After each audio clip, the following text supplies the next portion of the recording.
Welcome back to the On Adventure podcast. I'm Josh Self, and I'll be your host. My guest today is Rick Steeves. Probably not the Rick Steeves that you've heard about. This Rick has one extra E in his last name, but he is also pretty well traveled across the different parts of the world, which is something you're going to hear about in this conversation. Rick has pursued a life of adventure, but he's done it on his bike, and he even wrote about it in a book that he titled From Istanbul to Ireland. And yes, he rode his bike from Istanbul to Ireland. You're going to have to listen a little further to hear exactly how he did that. This passion of exploring the world on his bike really started in a gap year that he took in college, and it's turned an exploration of the world, mostly in Europe, but he's done it on two wheels. He's got some fascinating stories of challenges, failures, but mostly the people. Rick describes beautifully the common humanity across language barriers, and so often it's the people that we meet through our adventures that leaves the indelible mark and has us continuing to come back for more and more. You'll hear that in the conversation with Rick as well. So without further ado, here's my conversation with Rick Steeves. All right, Rick Steeves, welcome to the On Adventure podcast. Thank you. We are here today, and I'm excited to hear more about the adventures that have taken you literally around the globe.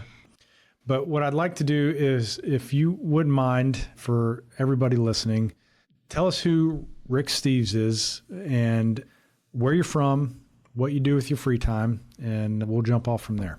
Okay. My name's Rick Steeves. I live in Durham, North Carolina. I have two giant poodles waiting for me at home.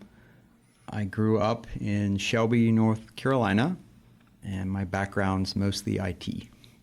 Mostly IT. And so in Shelby, North Carolina, not necessarily known as a place for raising adventure-minded people. Maybe it is, I don't know, but not a big city. And I'm always curious about where adventure started for people. So if you wouldn't mind a second or two, where do you remember adventures starting in your life, and what are the things that come to mind as kind of the first moments around that? Well, my family vacations by default pretty much were camping at the mountains and the beach. So most of my childhood vacations growing up were at one of those two places in a tent. I had a mother who fancied herself a canoeist, and so she spent some time on rivers canoeing with me and my brother, and I went to kayak clinics up in the mountains and ocean-based exploration things down in the Florida Keys when I was a kid. So, do you like to kayak now? I do. I'm a pretty avid whitewater kayaker. I spend a lot of my time up in the mountains, somewhere in the range of 40 to 60 days a year. Oh, wow. Okay. So that's a fair amount. More time on a bike or more time in a kayak? Let's see. Probably more time in a kayak than on a bicycle, since usually I'm on a bike, at least exploring 4 to 6 weeks a year. So that'd be less than that. But gotcha. I tend to come back from cycle touring only to spin back around to go to a week-long kayaking event. So, oh, really? Okay. Yeah. That completely different muscle sets to yeah, I tend to utilize. be in great shape on the top half or the bottom half. Not both at the same time? Rarely both at the same time. Yeah. It does mean my endurance for kayaking tends to be pretty high. Yeah, I would imagine. So that makes sense where kayaking fits in your life. And as a high schooler, was outdoor activities or anything adventure-minded, sports-minded, was that a part of your life or not? Not really. I ran cross-country in high school, but most of my experience in high school was being the IT computer geek for the school. I taught computer science for a while in high school. You taught as the student. I taught as the student. Which is not usual. Which is not usual, but that was a long time ago and early in the computer world. The school got a grant for computers, but one of the requirements was teaching 100% of the students introductory computer science, and the school didn't have a lot of resources available for teaching computer science, so I kind of ended up doing that as well. And you went from there to college, to Duke University. Yep. But tell a little bit. I think this ties into where you eventually got into the habit of bicycle touring across different parts of the world. But what happened in your college experience that pointed you in that direction? Well, high school was pretty easy for me. Duke was not. And after a couple of years, I had a dean pull me aside and say, perhaps you should take some time off.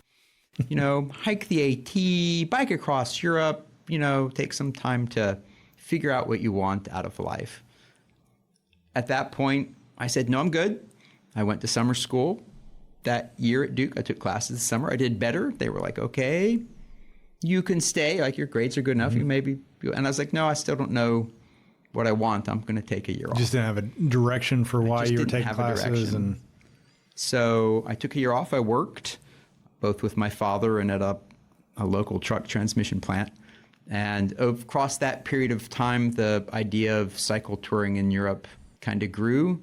My parents, I think, bought me the plane ticket, or told me they'd buy me the plane ticket at Christmas that year. So that's kind of when I knew that was where I was going. Okay. And then worked, made money, and then flew to Europe and landed in England and spent the next 3 weeks cycling with kind of an open-ended ticket.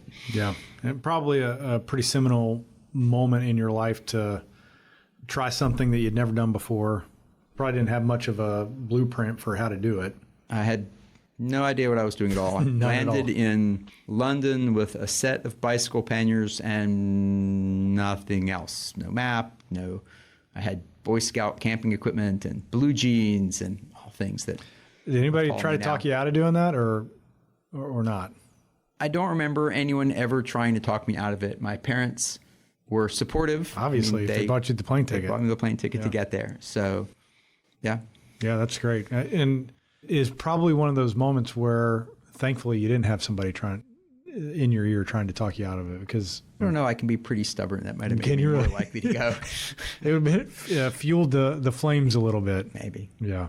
So as you go through these different villages, I mean, I don't know, you could even call them towns, but do you find that, are there areas of the world where you have found these people to be more accepting?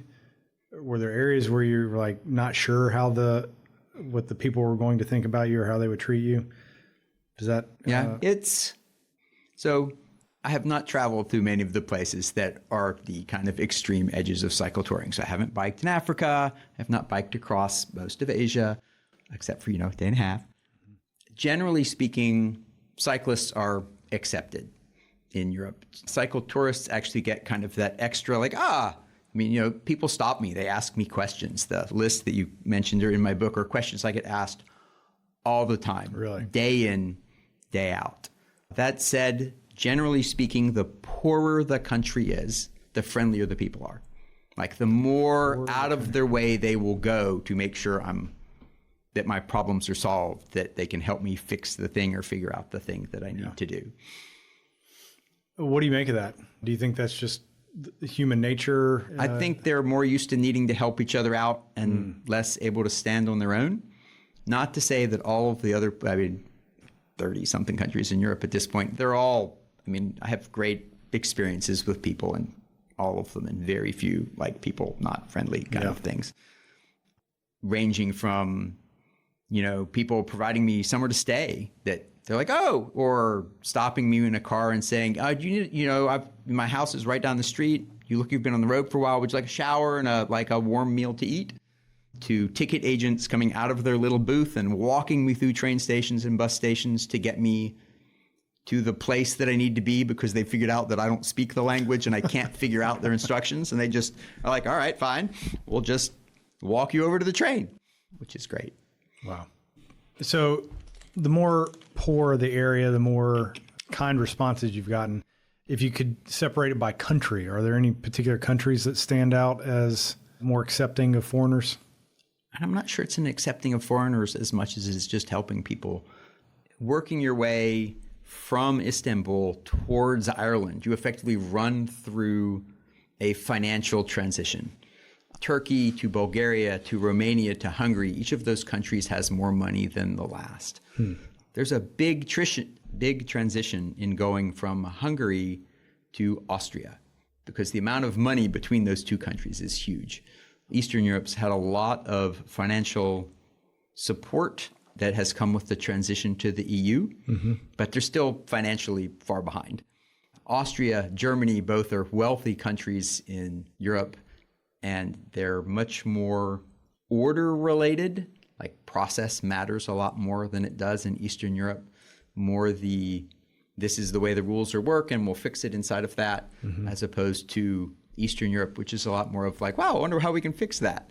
Right, a big difference. So at some point I was buying a map, I think in Austria, and it was in a set, and someone had taken one of the maps. So like 3 of the 4 maps were in the set. And I didn't need the 4th one, so I didn't care, but they wouldn't sell me the set because one of them was missing.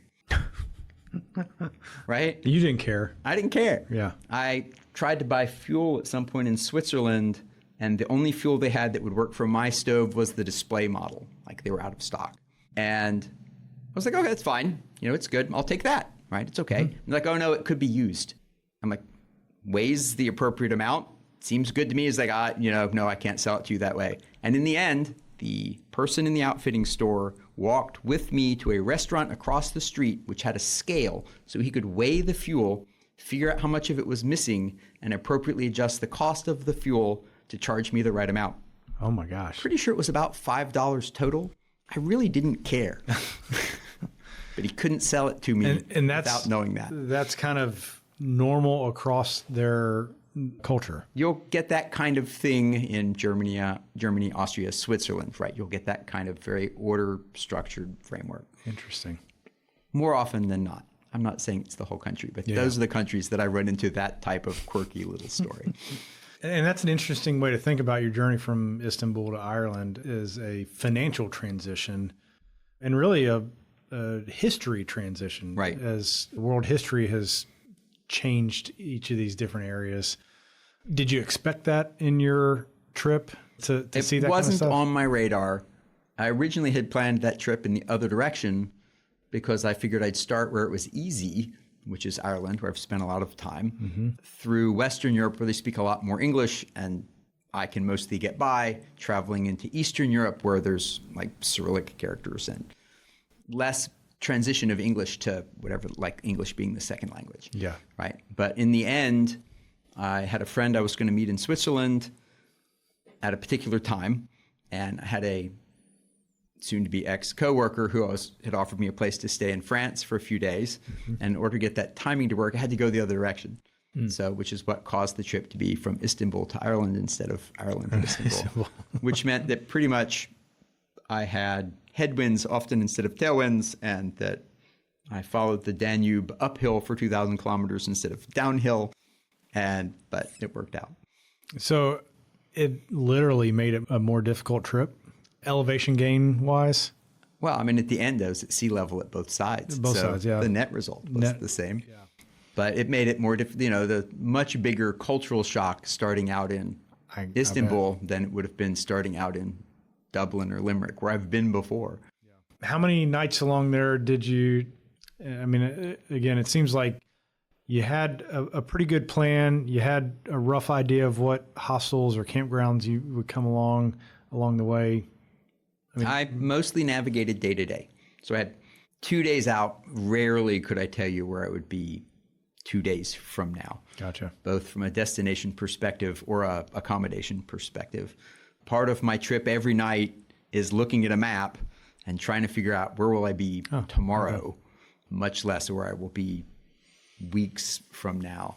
Is that your way of doing the cycle touring, or is that the typical? It's pretty typical for most of the people who do really long distances, because you can't plan a week out. You don't know if you're going to get pinned down by weather somewhere or trouble, or just find something really interesting that makes you want to stay somewhere a few more days, and then having to, I think the Istanbul trip was 118 days.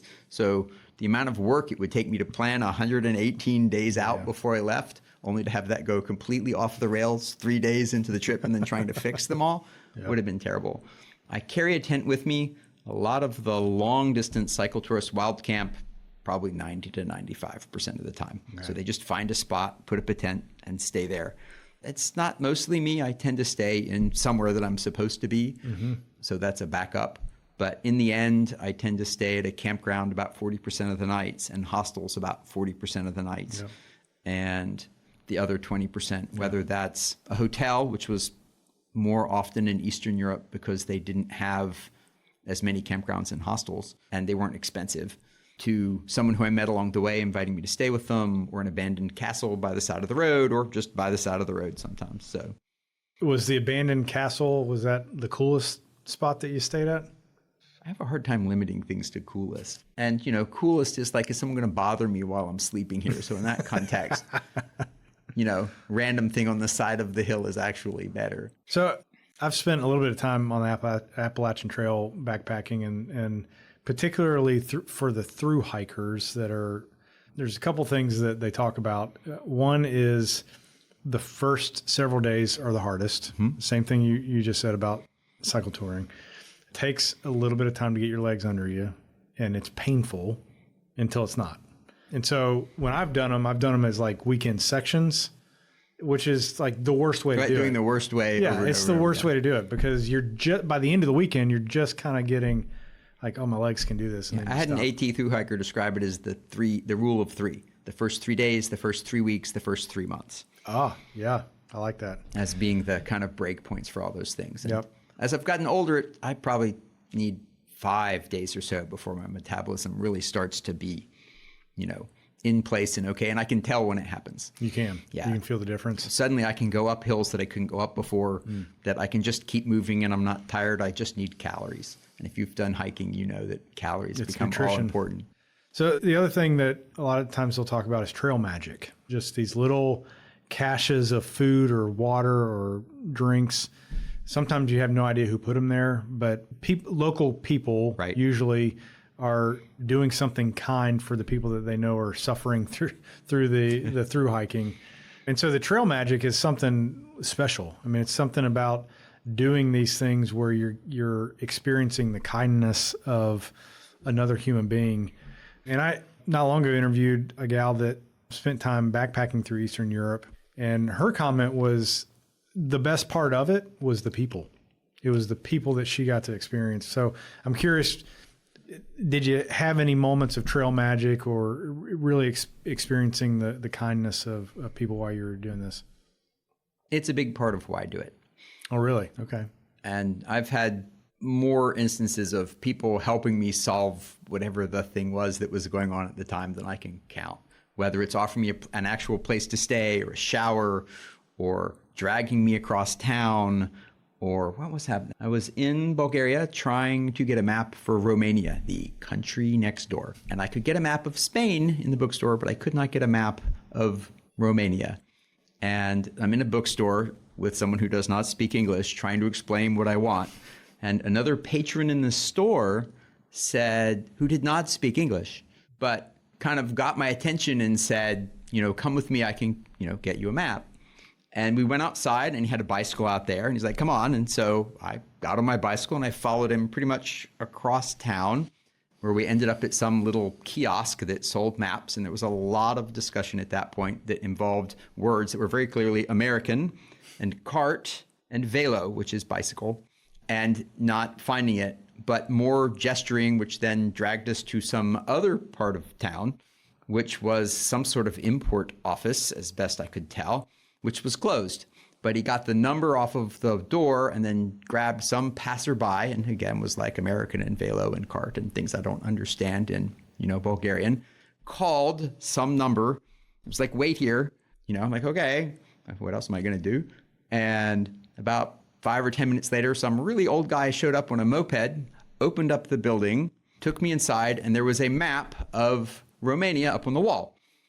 So he goes to get it down. Now, the map that was up on the wall was like a, picture of the country. The scale's like 1 to 2 million.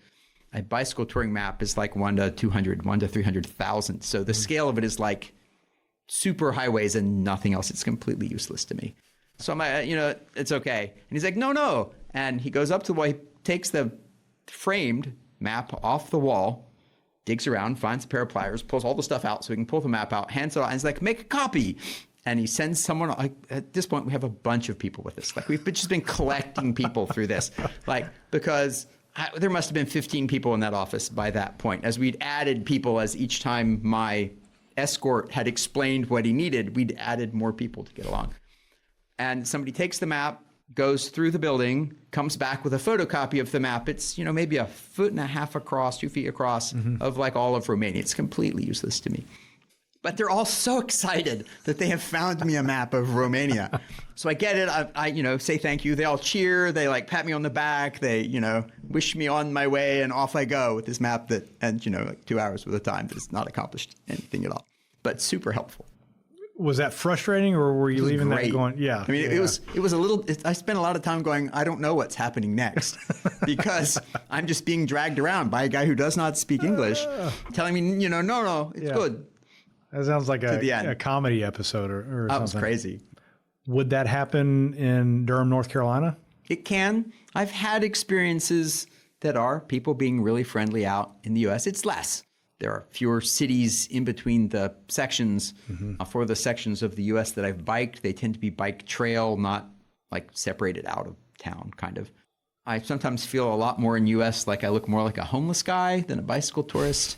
And people aren't prone to engage with homeless people who just wandering by on a scruffy guy on a bicycle with stuff piled up all over it. Yeah. Whereas you'll see a lot more cycle tourists in Europe. It's a fairly normal scene in Europe. I'm not quite sure I'd get to normal, but I run across them. Gotcha. And for me to run across them means the density is at least high enough that there's enough of us to cross each other's paths on occasion. That's not counting the big cycle routes in Europe, which have a lot of people on them. Just wandering aimlessly.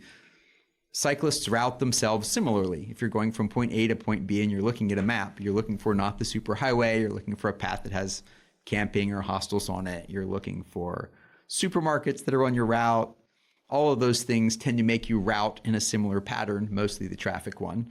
Interested in following a river or a rail line because I know that route will be moderately flat, and the other cyclists route the same way, so we run into each other. So talk to me a little bit about what you said. You got a trip coming up this spring. Yep. What are your plans with that? It's pretty simple. I will land in Munich. I do have a map. The first map this time. Week or two are along Eurovelo 6. Eurovelo 6 is pretty much a dedicated bicycle path that follows the Danube and requires no navigation at all. Like a yes, greenway like a greenway. Okay.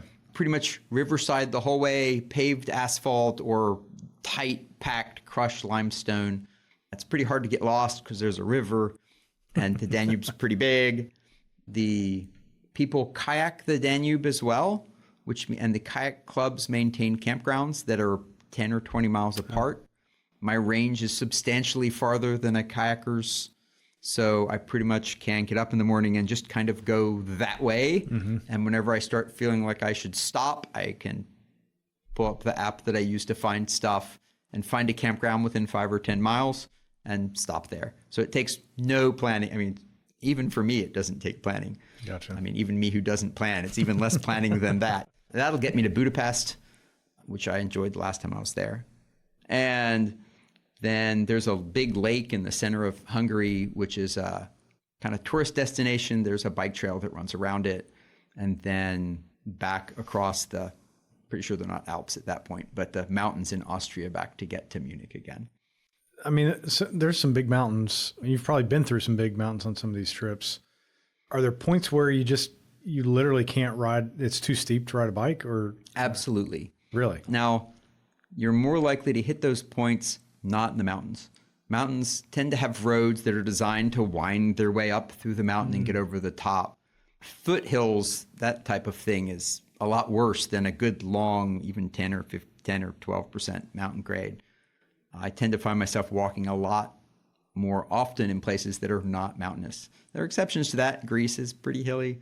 Every single day in New Zealand, I walked up multiple roads because they're short, steep things, and it was just easier to walk up the hill than it was to fight my way up it on a bicycle. I think in Greece I saw a road that was a 40% grade, which with a little sign next to it that said not suitable for motor vehicles. Golly. And then I saw a cyclist come up over past the sign. So, the I think the hilliest country I've cycled in, generally speaking, is the UK, because the roads themselves don't follow the contour lines. So you have to go straight up and straight down things, because Romans weren't a big believer in going off of their thing, right? Straight line, we're going to go this way. So there's a lot of really short, really steep grades over and over and over again. Makes it exciting. Yeah. That was something I was curious about. When you get to those steep points, you just hop off the bike and push it. It kind of depends on my mood. Sometimes I get off and push it because I'm just like, I'm done with this. Sometimes it's a practical perspective. Sometimes I'm tired and walking uses a different muscle set than cycling does. So it gives me a break. Sometimes I really need a break and I just stop for a while before I start again. Once I hit that transition point, that 5 or so day point, as long as it's not too steep and I can get enough calories, I can just kind of gear down so it's easy and work my way up. It just takes a while. Very slow. Very slow going up. And I guess steep up means steep on the downside as well. Often steep up means it's very steep down is really frustrating, in part because if I just spend a lot of work going up, the steep down just means I'm probably headed for another really steep up. If it's steep enough going down, I have to brake going down, which feels like I've just thrown away the work it took to get back up to the top of the hill in the first place. And it can be really twisty. I mean, steep downs in Bosnia or Switzerland are steep, and they don't always, guardrails are there for cars. You hit a guardrail on a bicycle, you just go right over it, right? Because the guardrail only comes up to about your waist. And I've had times where in 30 minutes, I've gone crazy long distances in front of the vehicles that are behind me because of that. Gotcha. The path coming into Italy from Switzerland, whichever pass it was, I hit gravel at some point and almost came off the bike and off the side of a mountain. Still being followed by the dump truck that had been following me since the border crossing. So that was exciting. Yeah. So, that's a moment, it seems like, where a little bit precarious about how the outcome was going to play out, but you just take your time. Is that the way you get through it? Usually. Yeah. You don't have a lot of choice at that point. Slow down. I've had smoke coming off my brakes before doing that as well. Yeah, see, I was wondering about that. That like if it gets steep enough, you're laying on the brakes hard enough, it's not unreasonable to think that they give out. I haven't had that happen. Although coming across the Pyrenees, I snapped 3 brake cables. How'd you do that? Trying to brake hard enough to slow down. Really? Wow.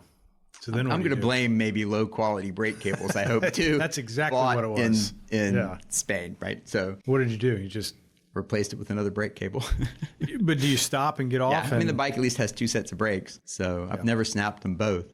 Gotcha.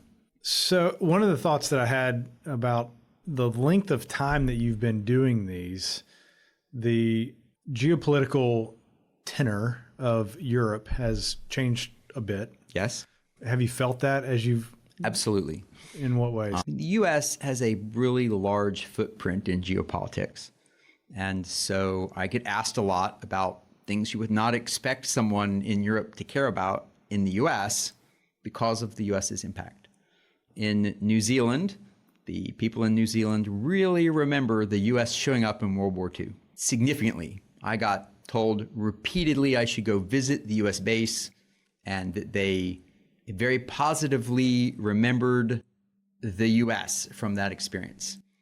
But at the same time, when I was there, was the same time the U.S. was in the news for the Mexican children being in cages on the border. So that dichotomy of both the U.S. came and saved us before and what are you doing now? Yeah. You would get questioned about those kind of things? Absolutely. All the time. Current events? Healthcare. A lot of the Europeans are really interested in the lack of utility of U.S. healthcare compared to their own, and kind of how they're really interested in understanding how we have a system that works as badly as we have compared to the ones that they've got. I was in Europe somewhere when the U.S. Supreme Court had just ruled on LGBTQ marriages, which made the U.S. a rock star, right, as far as Europe was concerned. It was very open and liberal and accepting and a positive, like, look at this great thing the U.S. has done, right, contrasted to the Mexican children in cages thing, right? So at a different time.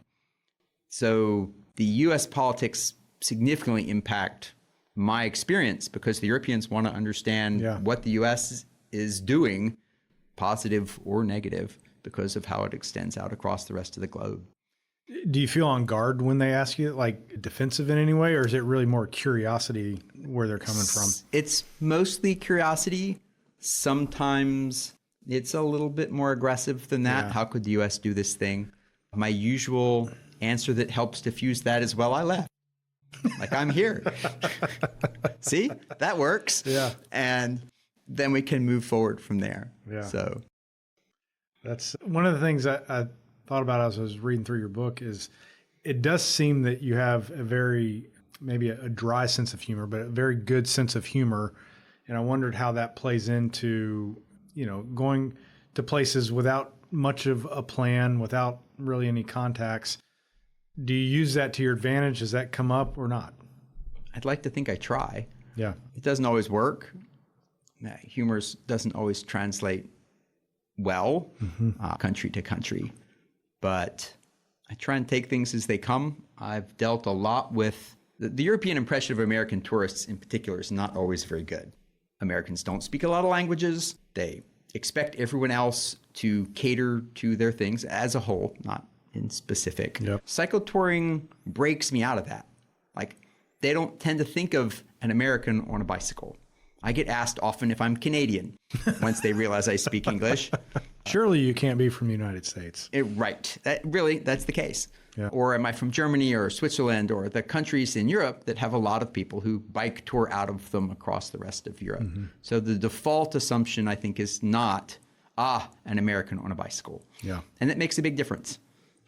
And the bike itself, the fact that I'm cycling gives me an opening to conversation, which I really, really like. You do like the conversations? The FAQ in my book, which is here's this list of questions that I get asked all the time. I know the answers to those questions. I'm very comfortable with those answers. It opens a conversation that then can go on all day with people. When I'm sitting at a campground and someone walks up and their questions are, oh, you're cycling, where did you start? Where are you finishing? How far do you go every day? What do you eat? Where do you go? How do you find a place to stay? All of those are just the beginning of what can be a conversation that runs, late into the evening, covering a wide range of subjects, sometimes madly assisted by Google Translate, or their kids who, they actually don't speak really good English, but their kids have learned English in school. And so these 8 or 10 or 12-year-olds get roped into this geopolitical conversation because the parents tell them something, they tell it to me in English, I tell it back to the kid tells it back to their parents again. Again, it's great. It's like a comedy episode, right? Right. That's pretty fantastic. I'm interested in also in these conversations is not only what are you getting out of it, I think I've got a pretty good picture of what you are getting for yourself from these adventures, but how do I want to ask this? The broader challenges of doing these kind of hard things. Have you had moments where you're like, I can't do this anymore? Like for whatever reason, you just had a moment or 2 or 12 where you're just like, this is stupid. I'm done. I'm never doing this again. Does that come up, or do you love this stuff so much that you don't even get to that?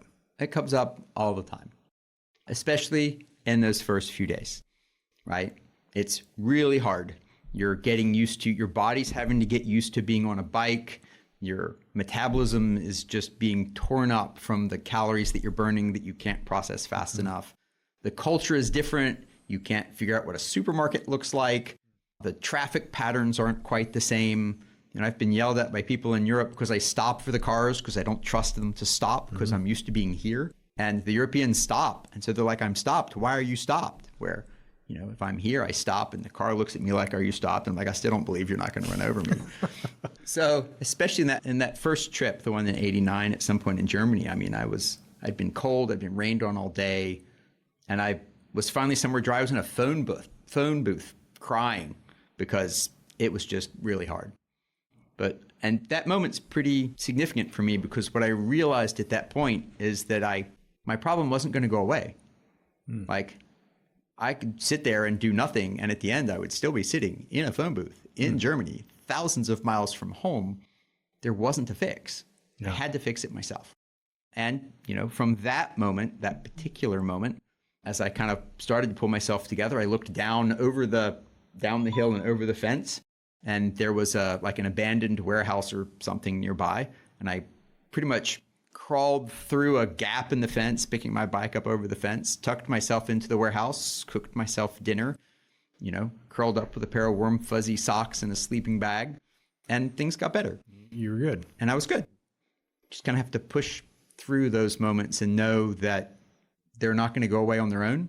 Like, I've got to do something about it and change it. Yeah, that's cool. Like the challenge gives you not only a groundedness that you're in control, you can do something about this, but then the kind of the stiffness in your spine that let's go do it.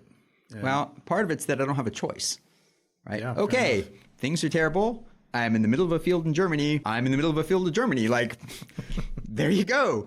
Like, I would quit right now, but quitting involves having to get some, like, if I could teleport myself home this very moment, I would just go home.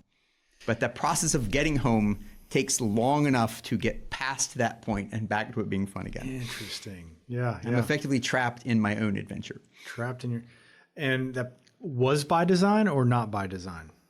I don't think it was by design. It certainly wasn't up front. It just kind of works out that way, that for this thing, the times when I could just choose to go home are the easiest, right? If I'm in the middle of Budapest, and I'm like, that's great. I'm in a hostel, things are warm, it's an interesting town, the people are fine, I'm tucked in somewhere that's good and solid and safe. I, from there, easily could go to an airport, get a plane ticket and fly home, but I don't want to do it then. Life's good now. Right.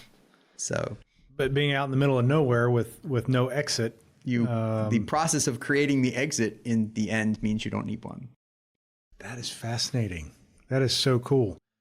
And I wonder, you probably don't intentionally do it, but it's by nature in doing these cycle tours is probably inherent in doing one. Yes. Right. I mean, there are going to be days when it's cold and rainy and your bicycle is broken and the place that you wanted to stay is gone and you have to solve it from there. Have you found that the more you do that and the more you push through, the more you feel capable of answering that kind of call when it comes up? I'm not sure it's capable as much as it is knowing that it worked out the last time. Yeah. So it'll probably work out this time, but I don't know that I get any more confident with each failure that the next one will be easier. But I like solving problems, and this certainly gives me lots of them. Yeah. One of the things that I love in understanding kind of human behavior is, as animals, we don't do anything unless there's a reward of some sort. Right. Even down to the most minimal thing. And so as you're doing these things, what I'm, looking for is what was your reward through here? Even in the hard times, as you were solving problems, I think what you just said, probably the solving of the problem was part of your reward. If you like doing those kind of things and coming up with the solutions, then you're intentionally creating scenarios where you have to do that. Well, it's part of the cost to get to the reward itself, right? So I've been to a lot of really amazing places in Europe. I've been way up in the mountains with beautiful scenery. Days that are just spectacular where I've gone a super long distance. I've had a tailwind. The road has been flat. I'm cycling with someone who I've met who's really fun to be with. I can't get to those times without also getting the days that are not very good. Right? I'm stuck with both of them. I cannot get a long string of perfect days over and over again. It just doesn't work out that way. So I have to have the days that aren't in order to get the days that are. And I think that's where the adventure reflects the same thing into real life, right? I mean, it's an illusion to think that we're going to have great days for whatever reason every single day. And so as you go into finishing out your European map, picking off the places that you haven't gone before, do you find any of them that are left? Are they going to be any more or less challenging than what you've done before? Or is it really just a matter of going down the list at this point? as long as it's Eastern and Western Europe, I don't think they're going to be any more or less challenging than the things that I've done. Different. Are you going to try to do 1 or 2 a year? Do you have a rhythm at this to point, it? barring COVID, have gone every year for 4 to 6 weeks since I retired in 2015, since the 16-week Istanbul trip. And that's my plan again now that I feel it's more appropriate to travel that way. You know, places that I know in Europe I haven't been is along the Mediterranean coast in Spain. I've been along part of that, but not much. Lithuania, Latvia, that area is still on my list of places to go. Sadly, Ukraine is also on my list, but probably not in the foreseeable future. And one of my regrets from that 2015 trip is that I could have cut through Ukraine and didn't because of the political tensions at the time, not knowing that they would become worse. Was that the Crimea time period? What was going on that kept you out of there? It was just buildup of Russian troops along the border even then. And I'm, in my own strange way, pretty risk averse.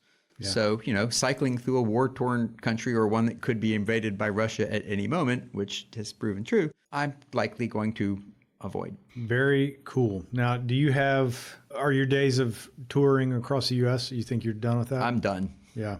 Yeah. Is Canada different? Canada's different. It doesn't have a lot in it, right? Canada is more wide, open spaces than the U.S. has. The U.S. has bike routes in it, East Coast Greenway, for example, but they're generally routes, not trails, where you can find bike trails, greenways, in Europe on a pretty regular basis. So in addition to the roads generally being significantly safer than they are in the U.S., knock on wood, there's a lot more long-distance paths. So I followed a pretty much dedicated bicycle path along the Danube for 2,000 kilometers. The bike trails in the U.S. tend to be like, and we're 140 miles long, which is like, and now what am I doing on day 3? I'm out of trail. Yeah. There are not a lot of exceptions to that in the U.S., and a number of those I've now bicycled on. So I'll be back in Europe. And you mentioned maybe Thailand at some point. Australia, is that a possibility? Or is that Australia's back in that great big empty thing with nothing in the middle of it. Yeah. And I'm a big fan of European history, which tends to be found mostly in Europe. So I tend to go there more often than not. I have friends who've cycled in Australia. I have friends who've cycled in Africa and Asia. It's not quite what I'm looking for, generally speaking. Yeah. I both tour to get from point A to point B, but I'm also interested in the stuff along the way. So some days I don't travel very far because I've stopped at like 6 different things that I thought were really interesting, or 16, or, you know, my days can suddenly be, wow, I'm not going very far today. Yeah. Not to mention the days you're like, wow, I have a really bad headwind, so today is not going to go very far. But cycling across the outback in Australia where there's like, well, I need enough water and food for the next 300 miles because there's nothing until I get to the next point. That's kind of expedition touring. That's not kind of what I'm doing. Yeah, that's a different level of risk. For sure. Do you tend to want to do these kind of trips on your own, or do you look to go in a group? Almost all of my trips have been solo. I've taken, we had 2 friends and my wife for my honeymoon for 4 weeks in Ireland. I dragged 2 other friends with me to cycle from around the Lisbon area for a couple of weeks.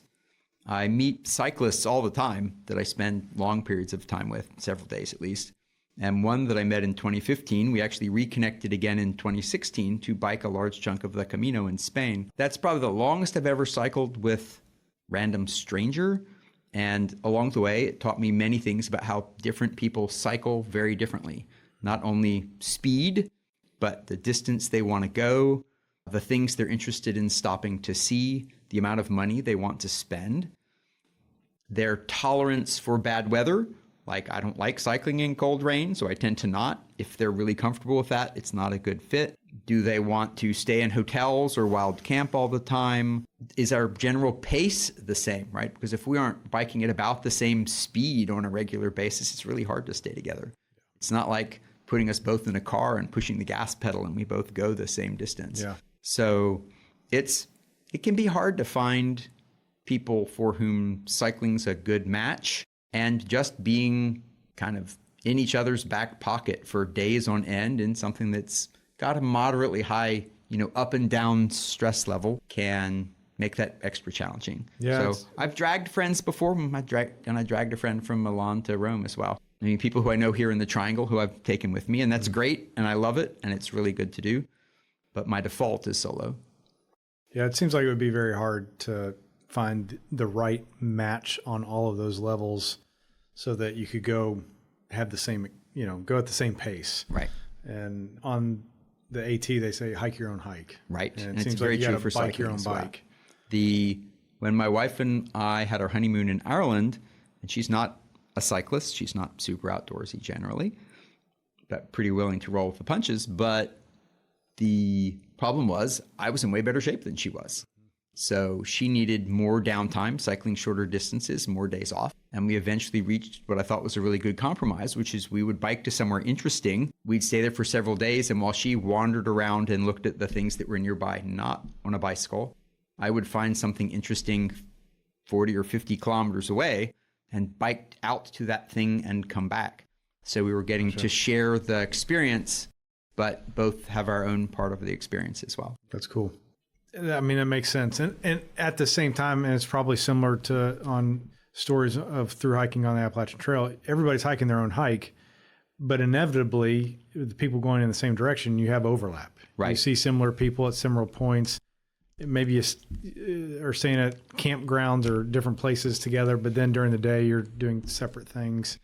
And so it creates it seems like it would create a sense of community without having that necessarily closeness every minute of every day. It does, and it's great. In Ireland, which is not very big, I once had a cyclist that I ran into 3 or 4 times, both running pretty much completely opposite patterns. It's just not big enough, and as I mentioned earlier, cyclists tend to follow the same pattern, and so we'd end up in the same campgrounds in the same places. Gotcha. I once had a couple in an RV who I think I ran into like 12 times because they were camping and I was camping, and just kind of going the same way.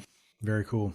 Well, I think that's a good place to put a bow on it and wrap up the conversation, but I think you've done a wonderful job of not only talking through your pursuit of adventure, but what is it, the thing that you have gotten out of for yourself and how you see the world as you've done these different trips. So for anybody that's interested, highlight where they can find your book.